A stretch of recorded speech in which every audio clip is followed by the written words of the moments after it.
Hello, everybody. It is Kirsten with Water's Edge Tarot, and I'm coming at you with a pick a card reading. Actually, it's pick a pile, not a pick a card, but I mean, you still have to pick the top card, I guess. Anyway, so for those of you that know what a pick a pile is, I have the timestamps listed below. If you want to just put it on pause and pick a pile, or if you give me a moment, I'll have a moment of silence. I do want to explain this to people who don't know what pick a pile is. So pick a pile is, I have the 3 piles here, and what you do is you just pick the pile that you feel intuitively pulled to. Don't think about it much. It's the same 3 cards on top, well, same 3 types of cards on top. So it's just whatever you feel drawn to. So if you feel drawn to pile 1, pile 2, or pile 3, you would go ahead and say, I want pile 3, and then look in my comments or description below. I have the timestamp for pile 1, pile 2, and pile 3. Just fast forward to that pile, and you can miss, whatever you don't need to see. So with that being said, I'm just going to kind of sit here for a little bit, and I will let you all figure out what pile you want.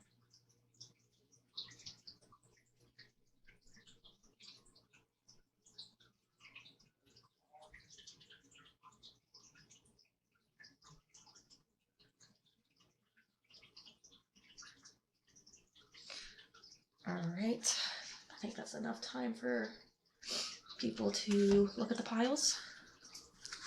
All right, pile 1 people, how are you today? Just move these out of the way. All right, so pile 1, let's see what we have today. So this first card is to kind of explain as a collective what we're going through right now. And here we have the Swan. So Swan is a big lesson in going with the flow, grace, and just taking everything as it is. It's kind of like no judgment. So Swan has a story that everyone knows, the ugly duckling. How, when Swan was a duckling, it wasn't proud of who it was. It was very sad. And then eventually, in multiple versions of the story, it transforms into a beautiful swan. But the only way for it to transform into the beautiful swan in almost every version of that tale, whether it be the childhood tale or the tale that specifically goes with this oracle card, Swan has to surrender and find love within himself first before the transformation happens. So here, specifically the story with this card is Swan finds her way into the dream time. So any form of meditation, dreams, whatever it is where you slip into the other state of life. And she finds herself in the middle of a pond. And in this middle of the pond, she's confused because she doesn't know where she's at. And then she sees a dragonfly. And the dragonfly is literally guarding a portal. And Swan asks, Dragonfly, what is that? And Dragonfly says, well, it's it's the future. And you can only get access to the future by, willing to surrender. And Swan says, okay, well, I'll surrender. So Swan goes in as the ugly duckling, comes out completely transformed, and Dragonfly goes, oh my goodness, what happened, Swan? And Swan says, I learned to surrender. I've learned to go with the flow and just take what I was given, and I was fully transformed. Of course, there's more in the actual story that goes with it, but that's pretty much like the point. Is, went into the portal and literally just spiraled into the flow. Didn't try to resist, didn't get scared, knew that, spirit or divine, however you want to say it, was going to protect it, and it transformed. So right now I feel like this group, pile 1, is in need of, is going through a transformation and just needs to remember, to take things with what it's going on. Like, just go with the flow. Just take things as it is. Don't try to pressure it. Don't try to force it. Just go with it. All right. So with that in mind, we're going to go with the tarot cards that I pulled here. And here, all right. So this was the card that was going to kind of represent, you at the present moment, along with the transformation. And we have the Fool. So, the Fool is all about new beginnings, new journeys, new everything. You are taking yourself to a place where, you haven't been before. It's a brand new journey. It's a bunch of feeling awkward and new beginnings, and that's a great place to be. Because when you're doing that, you are not only going outside of your comfort zone, but when you go outside of your comfort zone, you allow yourself to find more about yourself. Because whenever we go outside of our comfort zone, we learn more about our strengths, our weaknesses. We learn more about, what it is that we can or can't do. Sometimes we surprise ourselves in positive ways, and sometimes, we're like, yeah, I didn't like that part of me. It's all part of the journey. All right, and then next we're going to have the card that's going to kind of just surround us and tell us what's going on. And this is the Princess of Swords, commonly known as Page in other decks. So the Princess of Swords here, she's very strong-willed. What's going on with her is she's somebody who likes to study, somebody who likes to look at everything with a logical and objective eye. She sees both paths and she weighs the pros and the cons. She doesn't just like to be impulsive. On the other side of that, though, she can be very critical and very harsh and be very narrow-minded sometimes. And instead of, just enjoying the journey for the journey, sometimes she is so focused on the destination that she forgets to enjoy the journey that is along with it. And we all know the journey is where the fun's at. The destination is just a destination to get us to another journey. So what's surrounding us is, good logic and reasoning and a new experience. It's, the ability to see everything with a new eye, which is great. Just remember to not be too critical or harsh on yourself, because new is new and you're going to bumble a little bit, and that's okay. Like, I don't think you're new to something if you're not messing up just a tad bit. All right. So now we're going to do what kind of issue is here. And here we have the Knight of Cups reversed. So Knight of Cups is still, oh, sorry guys, you can't really see that. Knight of Cups is still the wish come true card, but a lot of times when it comes reversed, the problem is that you got what you wanted, but it's not making you feel how you wanted. The warm fuzzy feeling that you were expecting is a lot smaller. Or how you acquired it wasn't necessarily the way you wanted to acquire it. Let's just say, you really wanted, Valentine's or whatever. You really just wanted to go out to dinner with your boyfriend, and you were really pressed on him, and he was kind of tired, and you were like, hey, okay, fine, your boyfriend agreed. And, he was in a good spirit the whole time, but the restaurant was crowded, and it was loud, and you didn't really get to talk, and it's one of those things where it's like you got what you wanted, but it wasn't necessarily how you wanted it. Next is what we have obstacles here. And here we have the Ten of Swords as obstacles. When I get the Ten of Swords, in any way, it's always a release card. It means that you are being released from whatever it is that's going on. You're at the end of your journey, which makes sense because that's our obstacle and the fact that we're starting a new journey. But this isn't just the end of a journey. This is an end of a cycle of something that you needed to learn. A lot of people call this card the karmic release, which is mainly what it is, but and I don't want to just use it as karma, because what this is it's you ending a cycle of behavior or a pattern of behavior, and really experiencing why you do that and deciding, what, this isn't me anymore, and changing it, which isn't easy. Changing ourselves is seriously, it's really hard to do. Everyone's just like, oh, New Year's resolutions are, change is simple. No, it's not. Change is hard. That is the ugly truth about change. And, this is a perfect example that sometimes you have to just put yourself to that point. But once you get to that point, I no longer want to do this anymore. And then you're done. It's gone. And the reason why it's an obstacle, because this was the obstacle part, is because a lot of times when we still have that want to release, a part of it is we don't want the release. We want to hold on to it just a little bit longer because we're afraid if we completely release it, then we're going to lose control. And again, we got to go with the flow, guys. We can't think that we're going to have control over something when, it's a situation that we didn't have control over to begin with. So I really want you to just know to let it go. Be like Elsa. Let it go, for crying out loud. All right. So this is what's going to help us. And we got the Two of Wands here. So wands are always about action. And once again, we are really on a journey, guys. I mean, look at that. That is an uphill road. I mean, yeah, uphill, but it's still a road. or you could see yourself going down the hill, depending on what side you are. But still, either way, it involves movement, it involves action, it involves doing.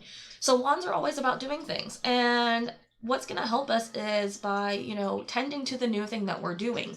Not only is the Two of Wands about doing stuff, it's about starting from a new position. So when we're in the Wands part of life, we are dealing with fire, and fire is something that, sparks up, sparks down. Like it flickers, it's fire. That's what it is. But in the beginning, the fire is very strong, but it's very new. And so when you have the Two of Wands, you literally have to take your resources and see how you can best create what it is that you need to move forward. You're not at the place where you're able to go out and get a bunch of resources. At this point, you're at the point where you're already just using the resources that you have, putting them together, and then giving out what you have. And then eventually we'll wait for a return. But right now, it's just about doing. So gather up your resources, whatever that might be. Whether that is, you making crafts and going to the nearest craft show. Whether that is you, picking up all your stuff and moving.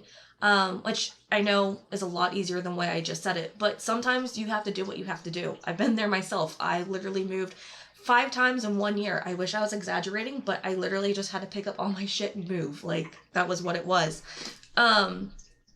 Sometimes, the Two of Wands is, it's not even so much at that. Sometimes it's just not even about doing anything that, involves like big change. Sometimes it's about gathering your resources and cleaning your house. Like, that is still something that moves towards you something. Because everyone deserves a clean house. So consider what your resources is and, where we're trying to release from. Let's just get our next card, because this is also what's going to help us here too. All right, we got Judgment, and we have it reversed in this section. Reversed upright. So Judgment is all about really looking ourselves in the mirror. And it's about saying, yes, I like who's in the mirror, or no, right now there's something I really need to fix.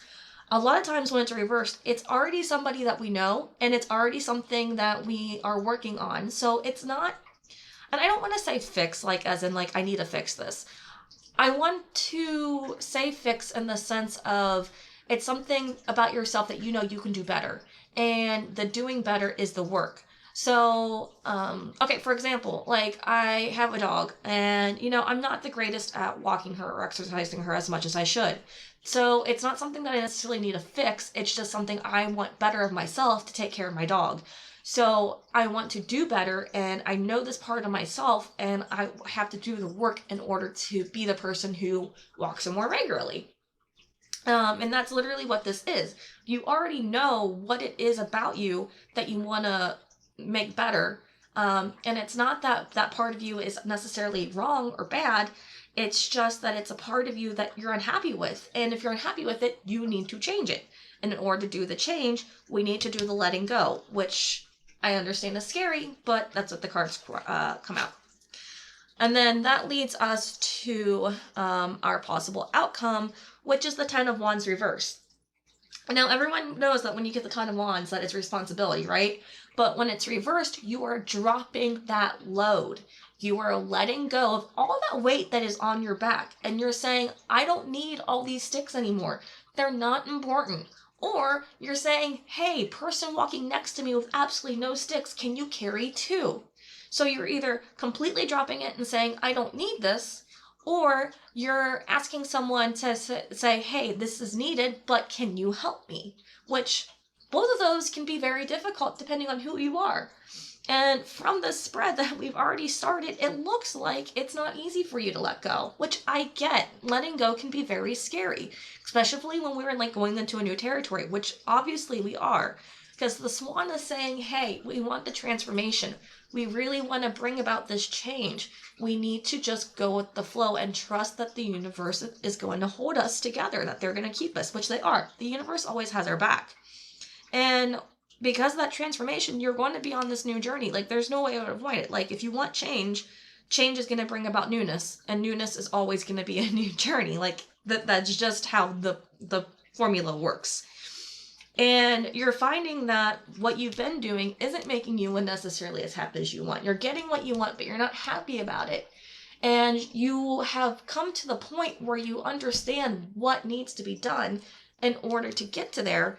And you've done the work so that way you can let go. You have. That's what this card's all about. But for some reason, instead of, saying, I'm done, I want to get up and I want to move on, it's just easier to lay there and, play the victim game or the blame game or the excuse game. Like, they're all about the same thing. And we just need to take that responsibility, and we need to just do what we have with what we have. It might not be perfect to start out with. It's not going to be perfect, and that's okay. But at least if we work with what we have, then when we look in the mirror, we'll know that we're not who we want to be yet, but that we're working towards it. And when we're working towards being who we are and who we want to be, then we know that, if I'm being who I want to be, I don't have to carry everything with me. I can drop it. And that's important to remember, that when you're working to be who you want to be and who you are, that you have to drop and let go of the old things that no longer serve you. All right, we got 3 more cards here, guys. All right, guys, I literally put new beginnings over the full. You guys really got something new coming on. And for me, that's exciting, because new beginnings is a chance for me to really just get to know myself that much better. And I remember when I started out trying to better myself, new beginnings was scary, because to look in the mirror and say, I don't really know what I'm doing or who I'm looking at, was kind of weird. But at the same time, it was exciting, because then I could create the better me that I knew I could be. And I love that. So here we see that we just need to make ourselves a priority, which is huge.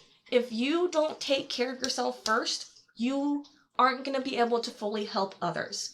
Your cup has to be full in order for you to be able to give your best to somebody else. Now, I know there's a tired mom out there or an overworked doctor or nurse who say, yeah, but I get it. Life is real, and I'm not trying to discredit you. There is a lot of hard things going on out there in the world that we live in. But even as the overworked mom and the overworked doctor or nurse, we still need to find it just somewhere in the day to give ourselves 5 minutes, whether that's just sitting in the car listening to music, whether that's being in the shower and saying things you love about yourself, whether that's while you're doing dishes, just talking to, whoever it is you pray to, whether it be God, Allah, your spirit guides, a deity. Just give yourself time and try to find time in the busy moments. And if you do that, even doing those things, that will help you put yourself first. And that is important. Those things will help refill your cup, so that way you're not constantly feeling empty. New beginnings, guys. I can't say anything more about that. Like, new beginnings is awesome. It's scary. We all remember being, new at our job at one point, or moving to an area, and it's unfamiliar territory, but it's also exciting. Everything's new, bright, and shiny, and that's great. But contemplation here, which again, with the judgment and the fact of disappointment, contemplation is sometimes not just about that of judging ourselves. Contemplation can also be about, sorry, I don't know why it's so hard to say, about contemplating how we want things to be, about who we want to be or where we want to be. So it's one of those things where we really need to just look inside ourselves and say, yes, I want to do this, or no, I'm not going to do this, and then sticking with it. Either way, pile 1, you guys are really being called for change and just to go with the flow. That's really the main message here. And I just really want to remind you that, the universe, the divine, whatever it is that you believe, spirit, they have you. And if you're willing to work with them, they will work with you in tremendous ways. So that pile 1, that is your reading. And that was a pretty awesome reading, I'm not going to lie. Nice one. I love my animal cards. They're like one of the first Oracle decks that I worked with, and they're amazing. Okay, pile 2. Let's see who we got today. Sorry, let's just clear all that real quick. All right, pile 2. All right, pile 2. Here we have Owl. So Owl is all about wisdom. But Owl's wisdom is it's a different type of wisdom. Because Owl is the wisdom of hidden things. Owls are night birds. They're nocturnal. They hunt at night. They catch their prey at night. You know, most things do that during the day. Owls do that during the night. And the reason why I'm bringing that up is because it's not that owls are out to just find things that are hidden. It's more of that owls utilize the darkness in order to find their light, in order to find their truth.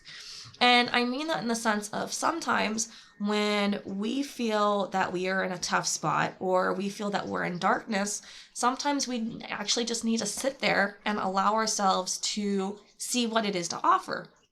Being in the dark or being in a tough spot isn't always a bad thing. Just as the owl literally lives nighttime, like that is its time to shine. Being in the darkness or going through a tough time is also your own way to shine. And you may be like, Kirsten, you're full of shit. But hear me out, guys. When you're in tough times, you realize how strong you are. When you're in tough times, you realize what the important things are to you because you prioritize the important things and then you kind of see what you can let go of. When you're in the darkness, you know, things might be scary and I've been there. Trust me, I've had several dark nights of the soul. But when you're in those spots, you realize what your light is. You realize what your truth is. And it just helps set you in the right direction. So Owl's medicine isn't just wisdom of, you know, inner knowledge and knowing. It's wisdom in the night. It's wisdom in the dark. It's wisdom of yourself that you need to see with clear eyes. And Owl energy really asks you to, you know, say, hey, this is where I'm at and this is what I can do and this is what I'm going to do. And a lot of times we try to say, you know, no, I'm not strong enough, or no, I can't do this anymore. When the truth is you can and you will and you're going to. And I don't mean that in like, hey, you're going to do this. I mean, you're going to, because eventually the only thing you can do is move forward. You can only stand still for so long. The world moves. You know, days go by. Seasons change. You have to eventually move forward. I don't know how long you can stand still. You know how long you can stand still. But eventually, forward movement is going to happen. So when you're taking an Owl's medicine, just remember that, you know, the sooner that you allow yourself to just see that light or find that strength, the sooner it is that you can allow yourself to rest in the daytime, which I know is ironic because a lot of times we want to be awake during the daytime. But when we're in those dark spots, the rest that we have in the daytime isn't like sleeping rest. It's more like a relaxation. It's more of a, I can do this. It's a renewed strength. And that's what you're going to get. So we're just going to put Al up here. All right, let's see what we got with the tarot cards. All right, so right now we have a card that represents you guys is the Queen of Pentacles reversed. The Queen of Pentacles, she is, she's a very strong-willed woman. She is a natural nurturer, and she is one who uses her resources reasonably. And what I mean by uses her resources reasonably is she, you know, considers the amount of energy that goes into something. She considers the amount of time it takes things. But when she's reversed, she's very aloof. She doesn't want to work. She finds it hard just to do the most basic things. And I don't mean that, you know, I don't want to say that she's just lazy and blah, blah, blah. No, she's still a woman in her power. A lot of times when the queen is reversed, it's just that she's been so overworked or so tired and exhausted that this is just where she's at. And she needs to find a way to rebuild her strength. Again, back to tough times, guys. A lot of times when the queen is reversed as well, she can be very harsh. Not just on herself, but to others. She might be frequent to lash out a little bit because, you know, she's a woman who knows what she can do. or man. It could be a man who knows what he can do as well. Sorry, this isn't just a she thing. But this card represents a person who know what they can do. The thing is, though, is they're mad at themselves for not doing what they know they can do. And sometimes you just have to give yourself that grace. When you need rest, you need rest. So let's see what we have coming up. All right, surrounding us is the King of Swords here. The King of Swords is a very powerful card because, so swords are all about the mental ability. They are all about the thought processes. And King of Swords sees everything with a clear, true mind. And what I mean by that is he doesn't just pass judgment willy-nilly. He looks at everything from both angles and then cuts to the truth. And I mean cut literally because King of Swords cuts. But when reversed, the King of Swords can be very critical. Once again, can be harsh, but can also be very narrow-minded and get too focused on what, their expectations are. Now, this is what's surrounding us, so you can go both ways. So you can choose to use your power of the King of Swords in the sense of, I can do this, I can see what needs to be done, and I'm going to, take the more logical route, which sometimes you just have to do. Or you can fall into the trap of, well, because I can't get A done, C, D, and E are never going to get done. And that's just how things are. When really, you might not be able to get A done. You might not even be able to get B done, but you can still get C, D, and E done. So allow yourself to, really see what energy you're using there. That's important with where we're going next. So next is the situation. And here we got the Nine of Swords. So once again, guys, we're really feeling the anxiety and the, depression. We're feeling the just overall, I can't do this anymore, which I get, even though things in 2023, I feel are a little better than the past couple of years, knock on wood. That's not wood. This is wood. Okay. There's still a lot. There's still a lot going on. And it's one of those things too, where, we thought that we would be past a point of uncertainty, as a society, and we're not. We are still just hoping and praying for the best as a society. And that can cause a lot of chaos and, just pure confusion for everybody. On top of that, the Nine of Swords is one of those things where the fear and anxiety and the depression that we're feeling isn't necessarily something that is, coming to us on an outward scale. It's something that we're creating on an inward scale too. So these are things that our own mind is creating. And I'm not to say that negates anything that you're feeling. Your feelings are valid. What I'm saying is you're creating the fear, you're creating the anxiety, and it's something that you can uncreate as well. And trust it, as a person who's had anxiety attacks, I understand that this might be very triggering for people. I get that, but your subconscious is what created the anxiety or the panic attack, and you consciously have to undo it at that time. And I get it. When you're in the middle of it, you're in the middle of it. And this doesn't just have to be for anxiety or panic attacks. This can be for when you're just going through a really shitty couple of months or even years. I've been both. What I'm saying is when we perceive things and we allow things to validate the fear or the anxiety, we're the ones that are just creating more of it. So when something happens and you see that's why I was scared, or see that's why I was nervous, you're pointing out the validity in your fear and in your anxiety. And what you need to do instead of pointing out the validity in that is you need to find the validity for you to feel more secure and safe, which might be a whole perception change that you're going to have to do. And I get it. It's not easy, but it's something to consider. I'm going to read the rest of the cards because I can talk about this card all day. So let's see what else we got here. All right. We got obstacles here. So the Four of Pentacles is in the obstacle slot. Four of Pentacles is about holding on. So fours are all about stability. And there's like the four pillars, four corners.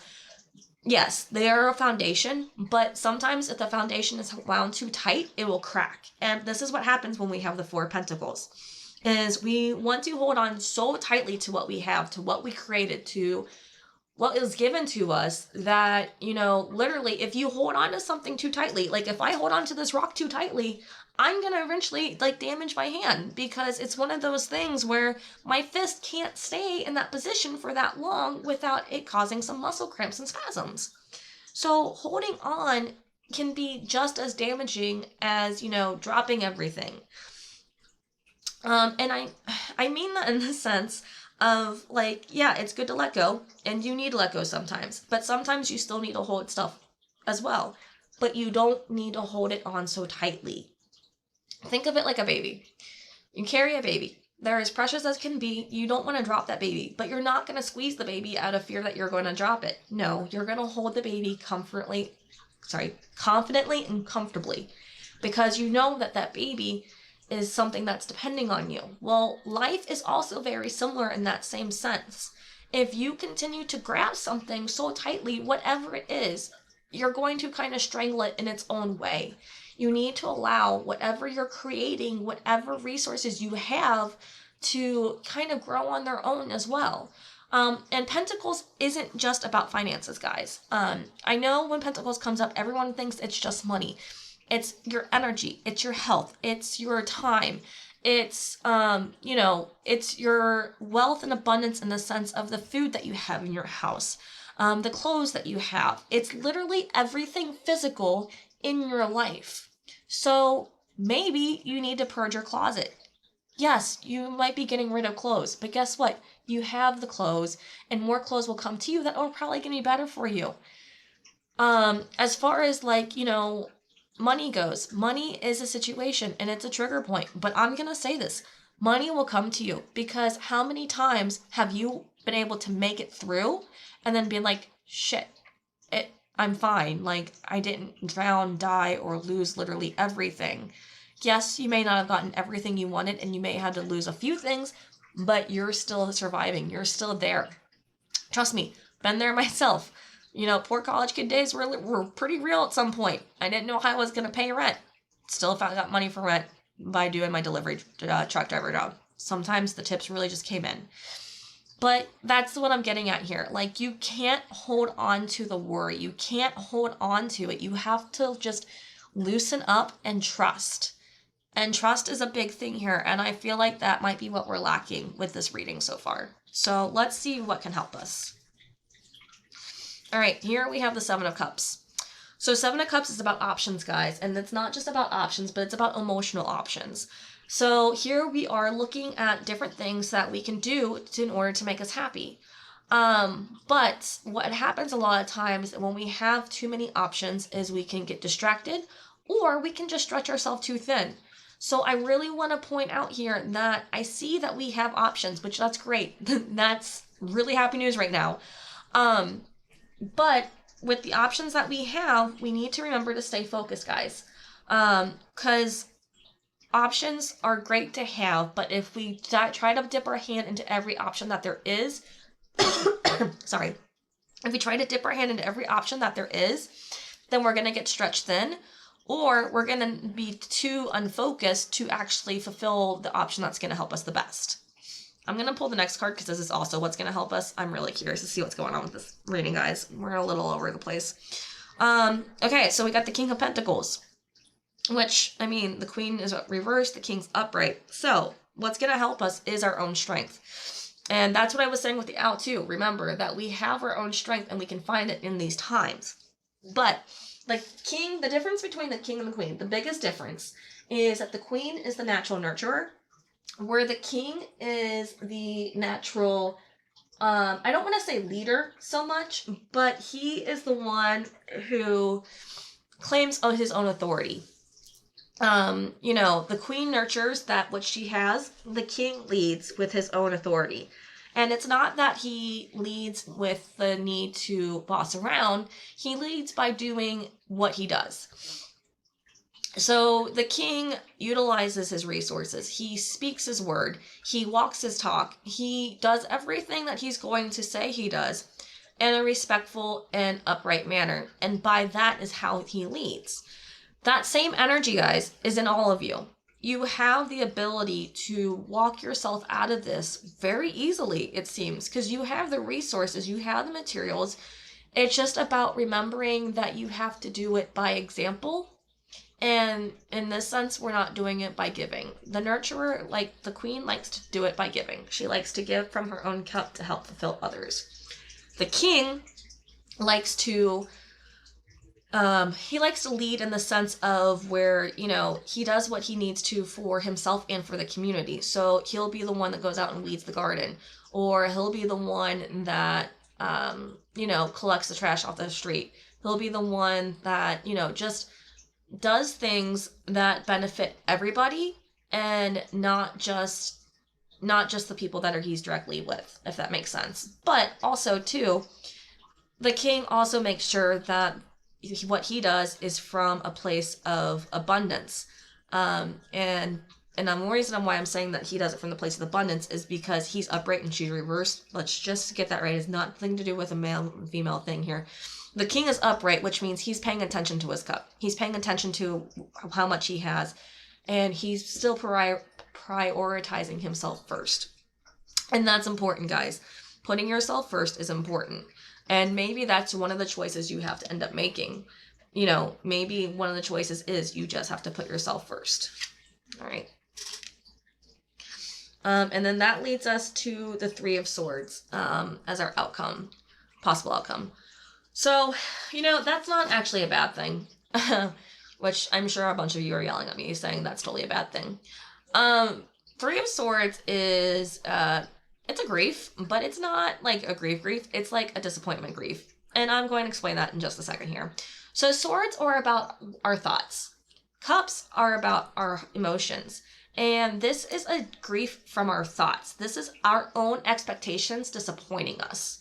It's not that someone else, did something that hurt us on a heart level. It may feel like a heart level, but really what we're hurt about is that we expected something and those expectations weren't fulfilled, and so we hurt ourselves at a heart level.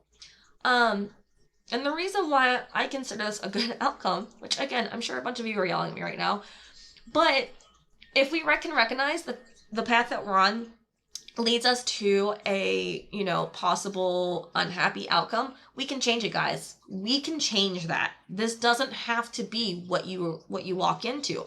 This is just what you could be walking into if we don't change. So here's my message right now with this one. With the Three of Swords, you can hope for these expectations, or you can see things as the reality as what they are. A lot of times when we receive the Three of Swords type of grief, it's literally because we want other people to do things for us, and instead of us doing it for ourselves. Like, for example, one of my biggest gripes and complaints is, and my husband will attest to this, is that I get tired of cooking all the time. I love cooking, don't get me wrong. I'm the main cook in the house, which is fine. But, every once in a while, I wish he would cook dinner. And if I, really had the expectation of him to cook dinner for me and I chose to get really hurt because he didn't do it, then that's on me. Because A, I most likely didn't ask him. B, if I did ask him and he said he didn't want to, again, that's my expectation that I'm placing on him, and that's unfair. The only way that this would be more fair is if I said, hey, I really do need you to do this. Can you do it? That's rejection. That's a little different. What I'm getting at here, and rejection's real too, guys, I get that. But what I'm getting at here is normally when we have the Three of Swords, we're disappointed because our expectations weren't fulfilled because we expect the person to say yes, or we expect the person to do it. We don't give them the opportunity to stand in their own power, which leads us to rejection. Rejection hurts. I get it. Been there multiple times. But rejection isn't a reflection of you. Rejection is a reflection of the other person. You need to remember that. So if you're putting your happiness outward, first off, you need to go inward. Second off, you're going to keep finding disappointment, which is going to lead you to this point if you're unwilling to, say, okay, that's about them. That's not about me. And I'm bringing us back. Sorry, guys. I can't I can't get over her, okay? The Nine of Swords, like, it's... What I want to say is, because I could go on this for a while, this reading is just speaking so much to me, guys. It is just overwhelmingly speaking out to me. So I'm going to say this, and then we're going to go on to the next cards. Is, right now, I get that we're in a tough place. The Owl has mentioned that. These cards are mentioning that. And when we're in a tough place, a lot of times we really want to go outward to find the answers, when we need to go inward to find the solutions.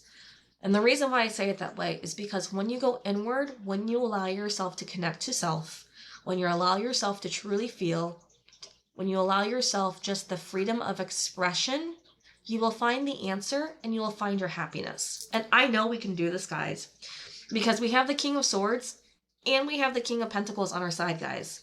And kings are all about just leading by example. They don't necessarily do anything to, you know, have people follow them in the sense of, you must follow me. No, they are just naturally their own leader and people want to be like them. You can do that too. You just have to go inward and listen to yourself. That's my message for the rest of those cards. All right, last 3 cards. We have Heart Space, Divine Companion, and Treasure. See, guys?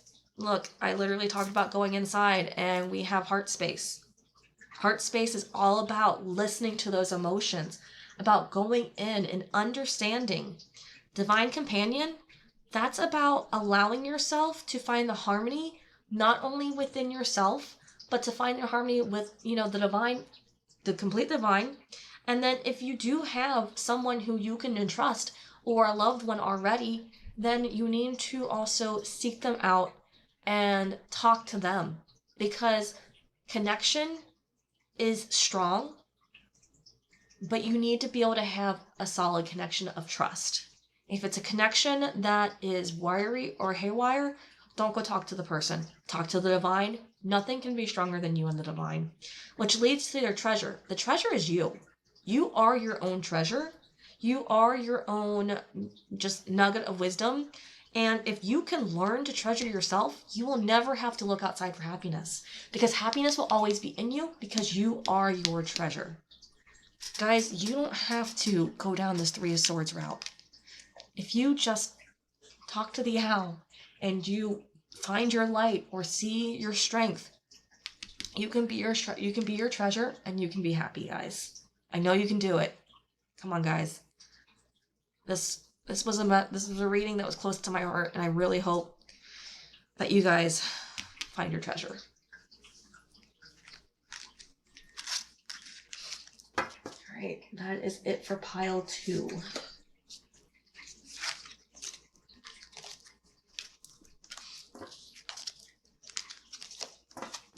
Thank you, Al.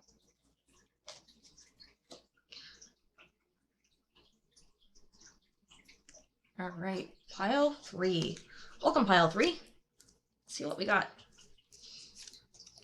Oh, okay, so we got a raccoon. So, raccoon is the generous protector. Raccoon is the one that cheers on the underdog. Raccoon is kind of, I mean, if you think about it, the Robin Hood of the animal kingdom.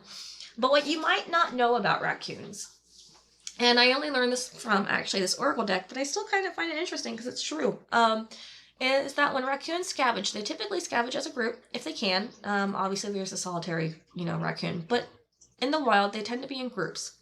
And what they do is they have one raccoon be the outlook and the rest go in and scurry and do all their scavenging. And then when they come back out, they always give the best morsel to the person that was guarding them, which is really kind of cool, guys, because it's just one of those things where, it's literally the animal kingdom saying, I appreciate your strength. I appreciate you, being there for me. And this is the best I can give you. And I want you to have it. And it's just received, which is beautiful, guys. It is absolutely beautiful. But I also want to talk about the underdog aspect of this card too. Because with this oracle deck specifically, when raccoon comes into play, it is typically a message to speak up and speak truth for those who are being put down. So it could be gossip that's happening at work, and you just even partaking in it, or just staying silent instead of sticking up for the person, specifically if you are close with the person. It could be, making jokes about someone who, is a degrading joke, even though it's funny. It's not something that we should do. And I mean, you can go ahead and do it, but it's only going to bring you down. It's not nice for the other person to know that's happening, but it's a part of your character that isn't the best to be around either. Sorry, I know that's a trigger statement right there, but I'm sorry that it was triggered and there was no warning before it, but I'm not sorry about what I said. Raccoon medicine also wants you to stick up for those who can't speak. So, we have animals, we have children. They can also be considered the underdog in our society. So Raccoon is not only just the generous giver who, gives the best to those who, are they able to do more for them, but he's also the person who, says, hey, I see you and I'm going to help you. Or, hey, I understand that you're hurting and this is what we can do about it. And it's not necessarily that you're giving more than what you have. You're giving only what you have in excess. And I'm not saying you have to go out and give, $100 to a homeless person. That's not what I'm getting at all. What I'm saying is with Raccoon energy, you are already in a place where you can give naturally. You're already in a place where you can give easily. And say, you're a person who likes to cook. I personally like cooking. I literally just talked about this in the last pile. But like my Raccoon medicine is me by throwing dinner parties on occasion, by inviting people over and cooking for them. I have some friends that are tired parents, and they just like to have a good home cooked meal every once in a while. My husband's, Raccoon energy is he's a mechanic, and a lot of times, you'll see people that are, down on their luck, and they're like, yeah, I have to get this fixed at the shop. And he's like, I can do it for you cheaper. And he does it for them. These aren't things that, are our way of going out, that we're doing too much extra outside of our own ability. And that's what I'm trying to get at, is this is still stuff that you can do within your own ability. And with that, let's go ahead and see what the tarot cards have to say. All right, so we're going to start with where you're at. And we have 10 of Wands here. So 10 of Wands is, it's a heavy burden. It's a lot of responsibility. It's doing so much that the weight of the world is kind of on your back, which ironically is not what's necessarily shown in this card. With this card, you really see one person stretching themselves so thin to get to the top that they're still exhausted. Which, same message, just different image. But I do find that interesting that this image is all about stretching yourself to the top, to the point where you might not be able to make it any further. And that is something that needs to be important and realized and said, that, overexerting yourself and overdoing is sometimes just as harmful as not doing anything, because if you're overdoing it, you're eventually going to have to pass out. Like, your body needs rest. Your physical body has a limit, and if you push it past its limit, you're going to get sick. There's no way around it. So a lot of times when we receive the 10 of Wands, it's a reminder too that we can't just keep overdoing it. We can't keep overexerting, and we have to allow ourselves rest. Let's get the rest of the cards. We'll see what's going on. But right now we are just one person holding a whole bunch of responsibility. All right. So what's surrounding us is the High Priest. And it's the High Priest, also known as the Hierophant in most of the other decks. Just want to make that note. So the High Priest he's really about tradition. That can't be avoided. But he's not about tradition in the sense of you have to follow my religion. At least not when I read cards. For my truth, and the truth that I have adopted with my practice, the Hierophant is about tradition of order. And what I mean by that is seasons have a change. I don't know where you guys are, but where I am in the Midwest of the United States, we have summer, winter, spring. I'm sorry, I messed up. We have summer, fall, winter, spring. And then it goes back to summer, fall, winter, spring. Those are traditional seasons that I have every year, unless you live in Kentucky and winter was like 2 weeks. But that's beside the point. Sorry, talking about weather now. Tradition is you water a plant, it grows. Tradition is just the natural order that we follow.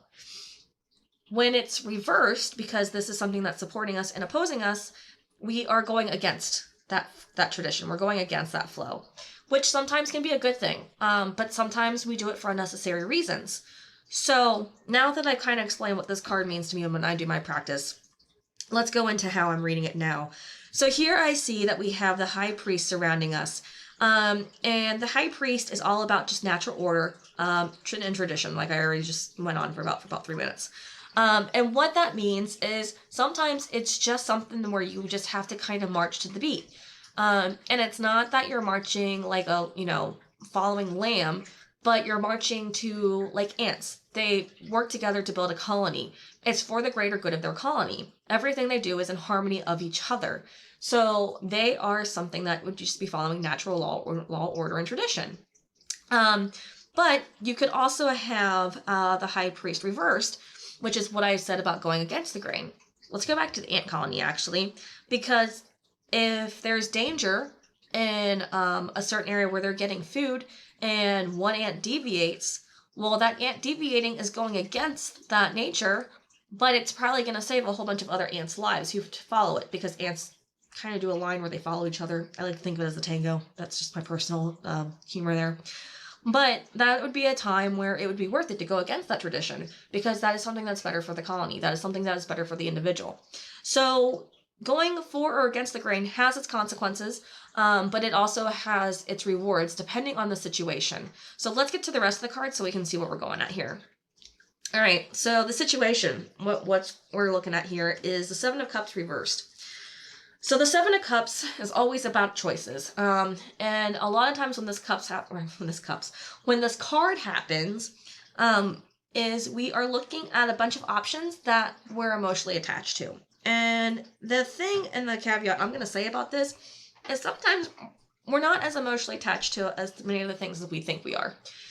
A lot of times when we're looking at the Seven of Cups, it's that we really want maybe 2 or 3 things really bad emotionally, but the other things are just external versions of happiness, aka dopamine hits, aka temporary rewards, where the other 2 or 3 things might actually be something that our heart wants. And when we have this card reversed, it means that we've already focused in on what it is that's important for us to do. Now we need to drop the other cups and go forward with it. And when we have focused in on what we need to do, a lot of times there's still resistance. Like, I know I need to drink more water, but pop tastes really good. But I know I need to drink more water. So instead of, saying, okay, I'm just going to drink water and going with it, I'm going to be like, you know what? I'm about to drink a whole bunch of water. I'm cutting out pop. I'm going to drink water. So I'm just going to have one more pop. And then that another pop turns into another pop. That's exactly what I'm talking about. Like, it's the resistance to stay focused, because a lot of times we're like, well, if I start this with this one thing, I won't be able to do this other thing, and I'm just not going to be happy then. So I'm going to do this little thing for a little bit, and then I'll go back and focus. And we can't do that when we have the Seven of Cups reversed. We just have to focus and we have to go. And then our obstacles here are the Queen of Swords. Sorry. So Queen of Swords is a pretty powerful card. Not only is she a natural doer, she is someone who goes out there and just does what has to be done, guys. She doesn't question it. She doesn't even really think about it. She just sees that, the flower or the weeds need to be gardened. The garden needs to be weeded, and weeds the garden. She goes out there and, says, oh, look, I see that dinner's not being made, and just makes dinner. She doesn't complain about it. She just does it. But she does it with a passion that burns up inside of her. And the reason why I'm bringing up this passion is because a lot of times, specifically with the wands, passion is forgotten once we get into the farther end of the suit. Because we all know that the Ace of Wands is just a very fiery, passionate card, brand new, and everything's great. And then by the time we get to the later part, it's like, where did that passion go? The Queen of Swords is full of passion, and that's where the obstacle comes in. Because sometimes when you're super passionate about something, you're all about it. But if something doesn't turn out the way that you want it to, that passion can also turn into anger or rage. And the Queen of Swords, even though she's upright, can be prone to those fiery outbursts the Queen of Wands. Shoot, guys. Let's backtrack. I got excited by the fire dragon. This is the Queen of Swords. Sorry, guys. It's late. I'm tired. Okay. So, the Queen of Swords. Well, she's still a woman. She's not as fiery as the Queen of Wands. Guys, I'm really disappointed in myself. I'm sorry. Again, I'm tired. The Queen of Swords is somebody who, she's very logical. She's straightforward.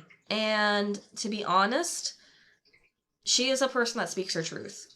It makes a lot more sense why she's the obstacle now that I realize that she's swords and not wands. My bad, guys. I'm so sorry. And I'm not going to edit this because I'm just not, so bear with me here. Queen of Swords, actually.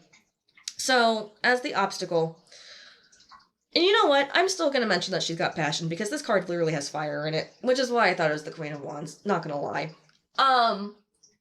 But the Queen of Swords is all about getting to the truth. She's about cutting clear, cutting through the bullshit. She doesn't like to just sit still and wait for people to beat around the bush. No, she wants to get to the truth. She still wants to freaking get rid of the weeds out of the garden, but now she wants to get the weeds out of the garden because she knows that, you know, the garden's better off for that. She can literally see, hey, this needs to be done. I want to see the truth of the matter. When you get to the truth of the matter, you have to cut out the weeds. You can't just, you know, allow all the clutter to be there. And a lot of times too, when we're in our own truth and we are trying to focus on something, we can get critical, and we can be overly blunt and not give ourselves grace.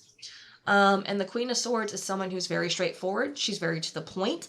And a lot of times when we're trying to do things, we a lot of times just get so against ourselves that we think it's okay if we're being honest, but we forget the grace.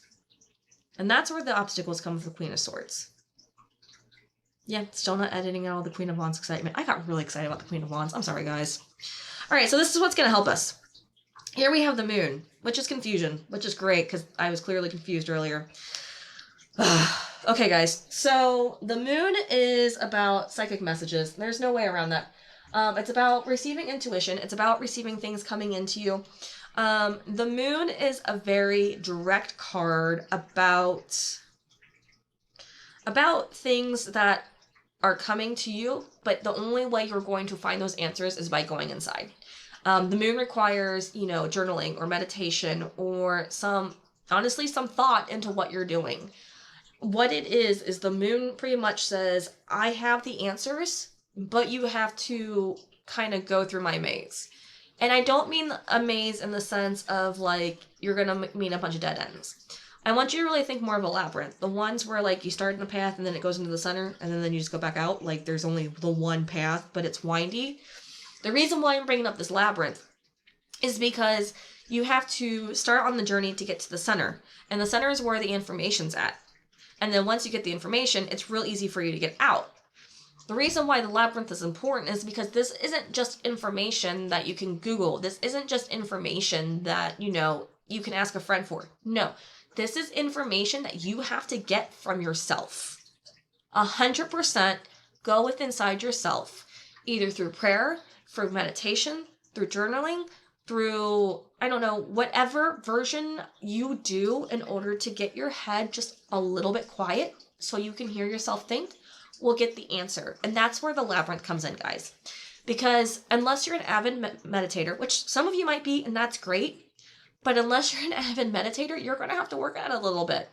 And you're going to have to really, you know, get your mind to quiet down. And the reason why I'm saying that this is going to be more like a labyrinth, even for those who, you know, meditate all the time, is because you still haven't forgotten about the choices that you were given. Your Seven of Cups here. And you're going to have to work around whether or not the choice that you chose was still the right one. But once you realize that it is, the answers are going to be right there for you. You just have to silence yourself enough to listen. What else is going to help us? It's the Three of Cups. It's reversed, but it's always the same message one way or another. It's about celebration. When the Three of Cups is reversed, it's a smaller celebration. So when we achieve something or we go after something, a lot of times it's like, yay, I did it. And we want all of the recognition. The truth is the world doesn't actually work that way. And especially when you're working on something that is just personal to you. You might have lost 10, 15 pounds, which is a great achievement. And you should be happy about that. But you're the only one that's going to be as excited as you are for yourself. So don't let the fact that not everyone else is celebrating dim your light.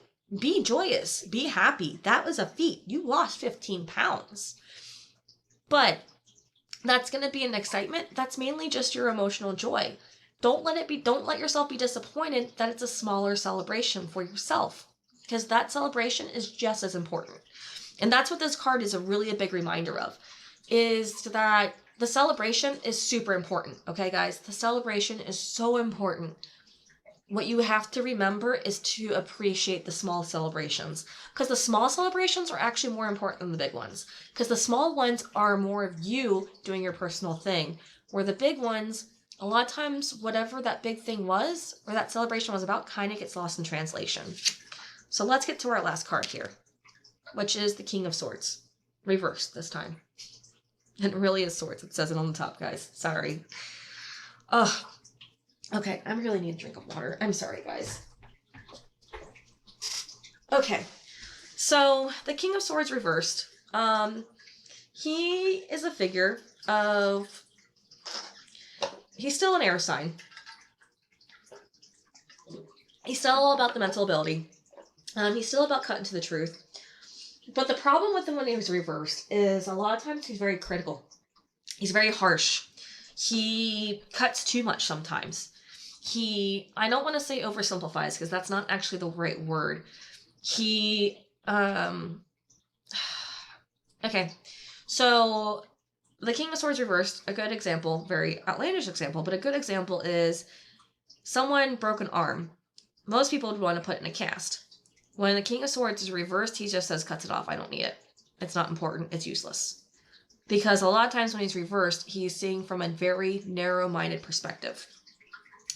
With that being said, guys, the King of Swords does not have to be your outcome. You can choose to be the King of Swords upright, which is a much better situation to put yourself in. And I believe that if you just take the time to listen and allow yourself the rest that you need, because this card, guys, is exhausting. You can't continue to carry or stretch yourself that thin. You have to allow yourself to just focus and then listen to yourself. Go into the stillness. The moon always calls for the stillness. And then celebrate yourself. And if you can do that, you can be the King of Swords that still cuts down to the truth, but says, hey, you know what? That broken arm can just be splinted. Let's get it fixed. The King of Swords is also somebody, when he's upright, someone that, again, we can turn that around, is someone who says, you know what? I'm going to use my sword, and I'm going to use it to protect not only myself, but those around me. And I don't necessarily mean in a physical fight, guys. King of Swords is someone who just tries to brighten up someone's day by, just giving them gentle words, by giving them grace. Swords, again, is all about the mentality of things. And if you find yourself in a place where you are... I'm losing it, guys. Sorry. If you find yourself in a place where you are just standing in your power, standing in your truth, and I'm big thing, I'm standing in your truth. Sorry, words are failing me right now. If you're a person who's standing in your truth, big emphasis, that's the word I was going for, big emphasis on staying in your truth, then people are naturally going to look up to you. If you are trying to hide your truth or distort it, that's another thing of King of Swords being reversed, because you're not being authentic. And the King of Swords is always authentic to what is going on and doesn't really care about what other people think, because he's all about truth. And sometimes being all about truth is being all about personal truth, and that can be hard. So let's just remember to, take a look at what we're doing, guys. Gonna do one more overview, and then we're gonna pull these next 3 cards. So, 10 of Wands, stretching yourself thin, guys. That's all I can say about that. But you have the option to go with tradition or against tradition. Remember, the ant colony. You can help build, or you can save from danger by going against. Either way, there's going to be a consequence. The consequence is, following can lead you to good or bad, or going against can lead you to good or bad. Only you will know. But if you follow your heart, your heart already knows the way. You've already picked your heart. Then everything will be okay. What you need to do, though, is you need to remember to find the silence and then to celebrate. If you find the silence and celebrate, and then you'll be able to stand in your authentic power, guys. Self-mastery, shelter, and gratitude. All right, guys, I literally just talked about being your authentic self, and we have self-mastery here.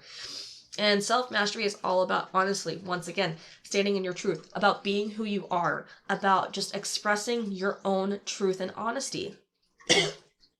Shelter. Shelter is all about, just having that space, having that place.